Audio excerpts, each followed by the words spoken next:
Good morning to you. Now we will continue with the Constitution class. In the last class, we have seen partly Article 75, in which I remember to explain that the President appoints the Prime Minister and on his advice, the other ministers. Ministers hold their office during the pleasure of the President. The Council of Ministers is collectively responsible to Lok Sabha.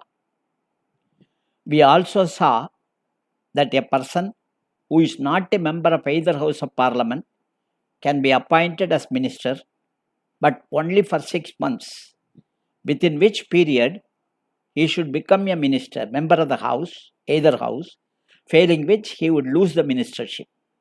So, this provision we have seen. And we also seen the format of oath of office is given in third schedule, and the salary is given in second schedule. Schedule you should remember. Second schedule which relates, and third schedule which relates, and first schedule union and territories. So every constitutional provision, wherever schedule comes, part comes, you should remember. For in the match the following cases, it is important from the examination point of view. So we have also seen, before a person is being appointed as a minister, he should be prima facie qualified to be a member of parliament. Miss Jayalalitha case, member of parliament or member of legislative assembly. Miss Jayalalitha case, I have already told you. We have also examined what is meant by collective responsibility. What is meant by collective responsibility? Now we are coming to individual responsibility. What do you mean by individual responsibility?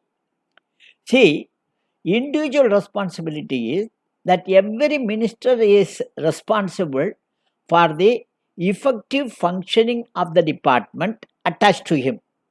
See, there are 3 rules the President of India is making.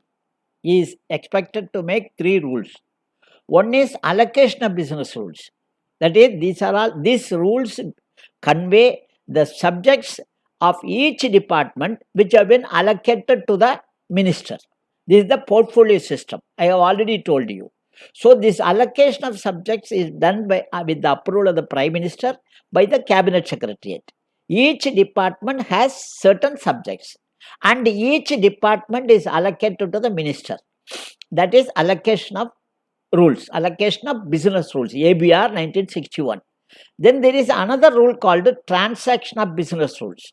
Transaction of business rules is that which department is to be consulted for making law, regulations, etc.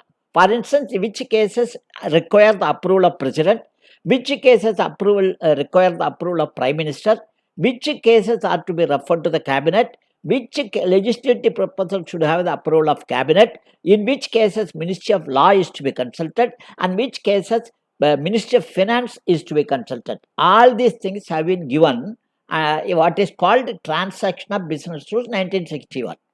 Then there is third rule, that is what is now Authentication of Orders Rules 1958.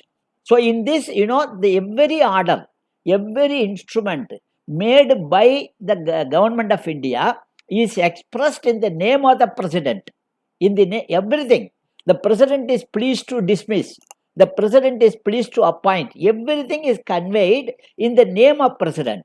So all these things, all the instruments, orders conveyed in the name of President are to be authenticated under the rules made by the President. And who is the competent authority to authenticate? Not less than Under Secretary to Government of India. So not less than Under Secretary to Government of India is competent to authenticate an order issued on behalf of the President of India.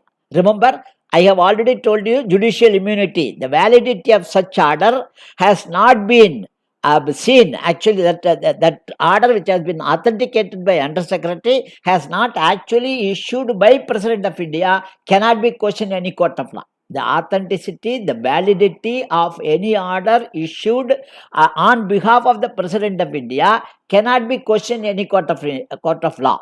So, for example, I will tell you, if you God willing, if you have been appointed as the ADM of a district or you have been offered a Indian administrative service, the order will be the President of India is pleased to appoint so and so, so and so. Suppose the person is dismissed from service, the President of India is pleased to dismiss. Why this pleased? Article 310, that is called doctrine of pleasure. In one of the cases, it so happened that a senior officer, IAS officer, was dismissed from service. The order said the President of India is pleased to dismiss so and so, so and so.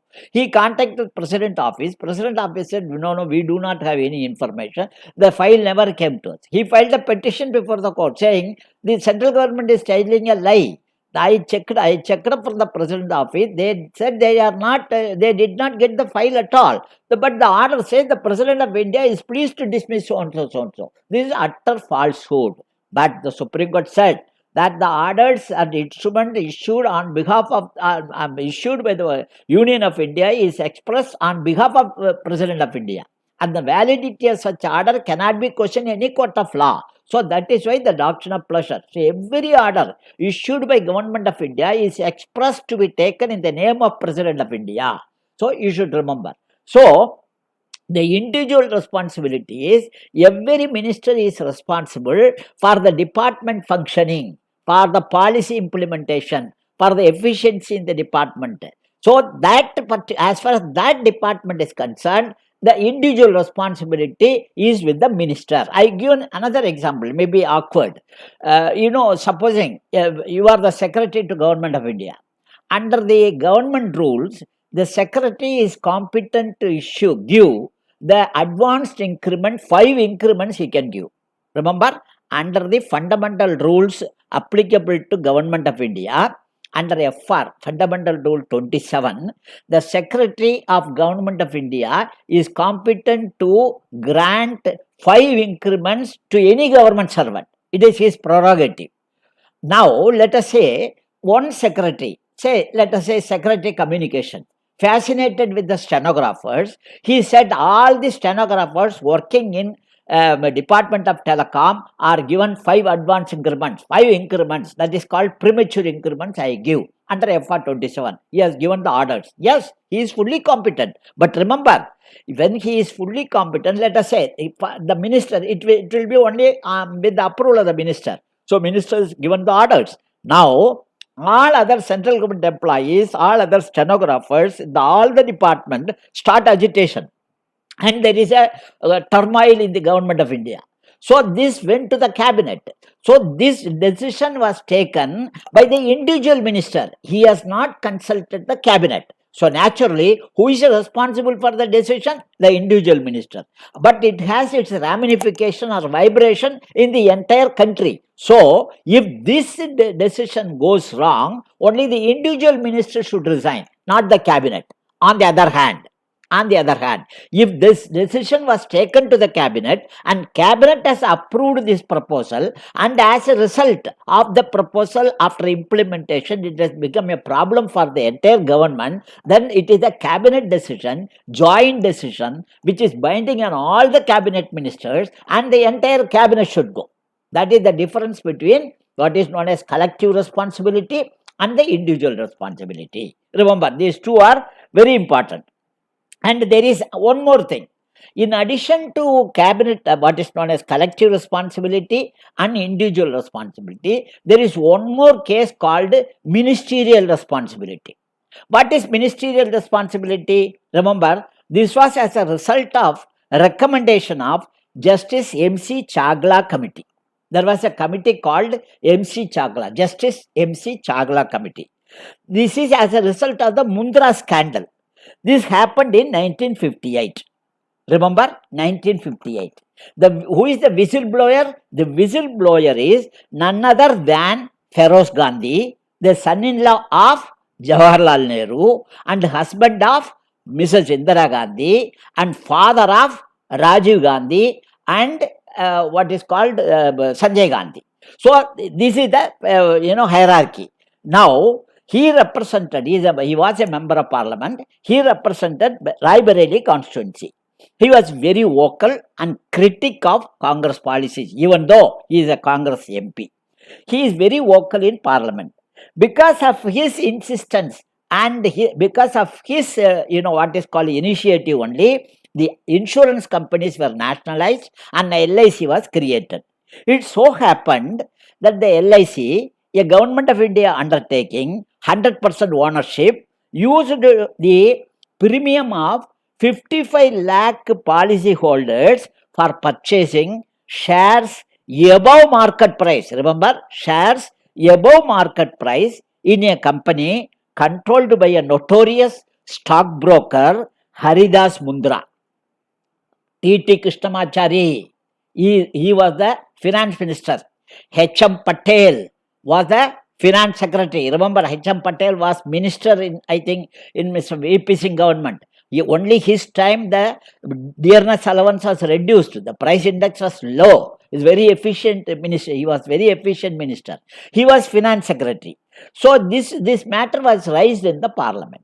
When he said, no, it is all, everything was already, T.T. Krishnamachari said, everything is already, there is no hodgepodge. But still, Pandit Nehru instituted an inquiry under Justice M.C. Chagla, who was the Chief Justice at that time, who was retired as a Chief Justice from Maharashtra High Court. The M.C. Chagla inquired the incident and he examined Mr. T.T. Krishnamachari also. T.T. Krishnamachari said, I do not have such knowledge, etc. This knowledge, etc.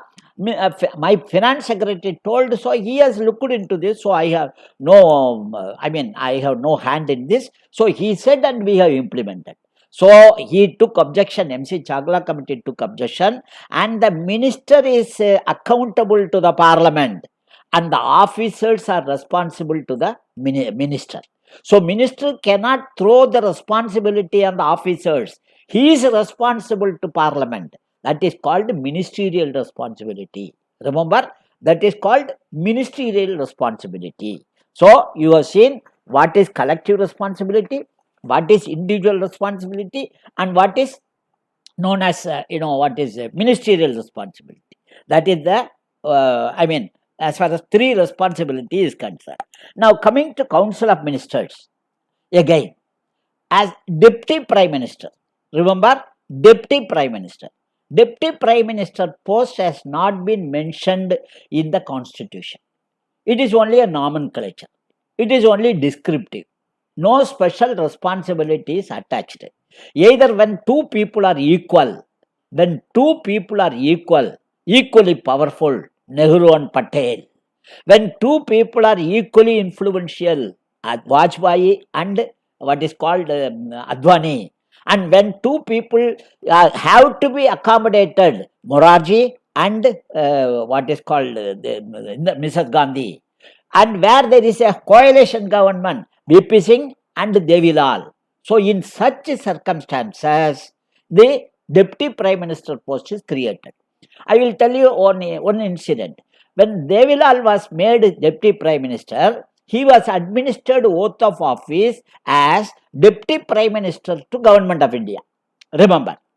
So, one of the persons filed a petition before the Supreme Court.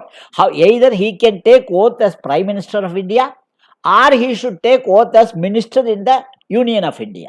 But how he can take the oath as Deputy Prime Minister of India where there is no post at all? The Constitution does not recognize any post as Deputy Prime Minister. This being so, he is not prima facie ab initio. His appointment as Deputy Prime Minister is void.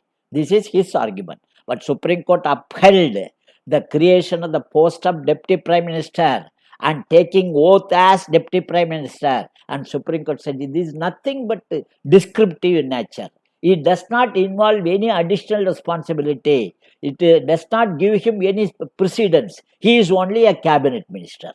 So remember, as far as Deputy Prime Minister is concerned, this is the position. See, next point you should remember is, it is also important to note, very important in the sense, 91st Amendment Act 2003. 91st Amendment Act 2003 added a new provision restricting the strength of Council of Ministers to 15% of the total strength of Lok Sabha, and also stipulated that any member of parliament disqualified under anti-defection law, that is Schedule 10, cannot become a minister or cannot hold any remunerative post. Remunerative post includes any post on which he gets a salary from Consolidated Fund of India. He can't hold any remunerative post for the remainder of the term. For suppose he had been elected for 5 years, if he disqualified in the first year, another 4 years he cannot hold any remunerative post, or till he gets elected in the house, whichever is earlier. Suppose he contest election, he is disqualified, he contest election and he came back, he got elected again. In that case he can. So he cannot get a remuneration. You see, Chikmagalur, Mrs. Indira Gandhi was disqualified by Janata government in 1977 and she contested Chikmagalur, came back as the MP. So that is possible, but not under any other thing. So that remainder of the term he cannot become minister. Now, unless he gets elected to the house, he gets a seat in the house. This was the anti-defection law provisions. This has been added through 91st Amendment Act 2003. But remember, there is a lacuna. The anti-defection law itself, it is questionable because of the peculiar condition which the country was facing at the time of Mr. Rajiv Gandhi. He created this 51st Amendment Act, anti-defection law. Schedule 10 was added. Good intention. Now it is short-circuited. How it is short-circuited? See the Karnataka, 17 MLAs resigned and they contested in a different party ticket and they got elected and they have been made ministers. So what is the fun of resignation? What is the fun of anti-defection law if they can get elected? But this can be true also. They may disagree with the policies of the party and they resign and they are getting elected in a party with a different ideology. I am not questioning their ideological differences. But my point is, one way it is a mockery of the anti-defection law. So something is to be done after looking into all the pros and cons. So we have examined now Article 7. First we have seen Article 52, Article 53, Article 73, Article 74, Article 75. Now we will come to constitutional duties of the Prime Minister towards the President. That is in Article 78. We will see in the next class. Thank you very much.